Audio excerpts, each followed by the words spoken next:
जम्मू कश्मीर में फिलहाल अशांति नजर आ रही है। हालात कुछ ऐसे बन खड़े हुए हैं कि सवाल उठ रहे हैं।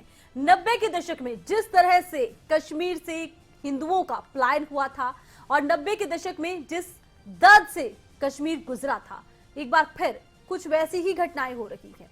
रिपोर्ट देखिए। जिस हिसाब से माहौल बन रहा है, 90 फिर से आ रहा है। पीएम पैकेज एम्प्लॉइज को सुरक्षा दे।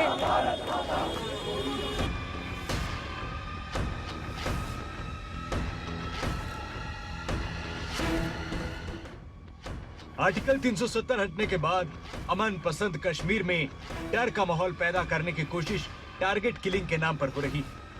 वैसी ही कोशिश जैसी साजिश 90 के दशक में कश्मीरी पंडितों को निशाना बनाकर की गई। तमाम मजबूरियों और दर्द का दिन वो दिन माना जाता है जब कश्मीरी पंडितों को अपना घर छोड़ने का फरमान जारी हुआ था। एक बार फिर वैसा ही खौफ कश्मीर में आतंकवादी संगठन आम लोगों और गैर मुसलमानों को निशाना बनाकर घाटी में नया ट्रेंड दिखाने की कोशिश में। इस बार ये माहौल आतंकवादियों की तरफ से कुछ खास वजहों से भी है।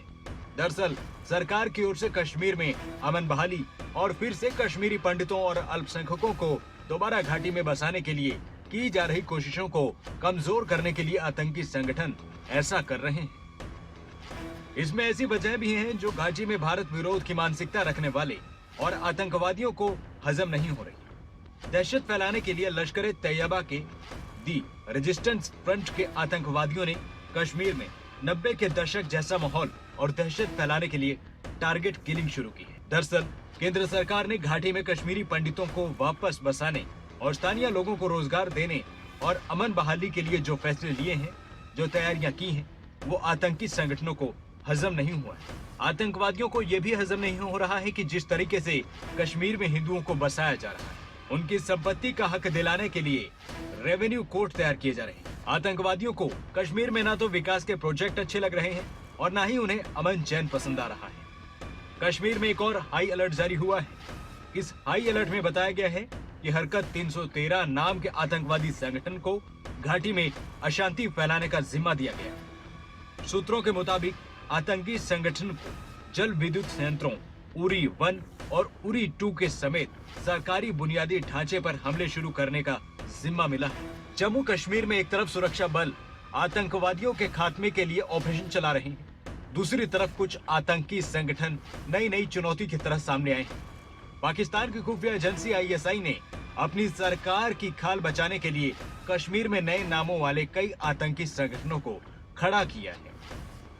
कश्मीर में आतंक की नई साजिश रच रहे पहले संगठन का नाम है हरकत 313। आतंकी संगठन गिलानी फोर्स, लश्कर तैयबा की नई शाखा द रेजिस्टेंस फ्रंट, ये सभी संगठन कश्मीर में टारगेट किलिंग में निर्दोष लोगों को निशाना बना रहे हैं।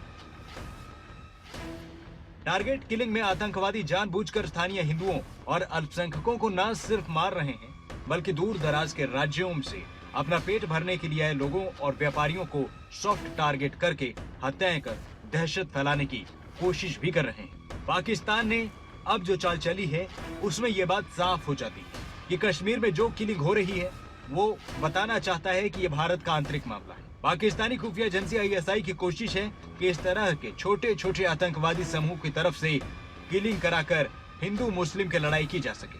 अंतर्राष्ट्रीय पटल पर पाकिस्तान खुद को आतंक से दूर रखने की बात को प्रभावी तरीके से साबित करने की कोशिश कर रहा है। लेकिन ये बात तो दुनिया जानती है कि पाकिस्तान क्या है।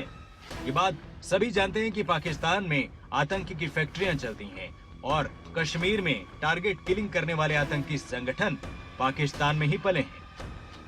न्यूज़ डेस्क रिपोर्ट, खबरें अभी तक।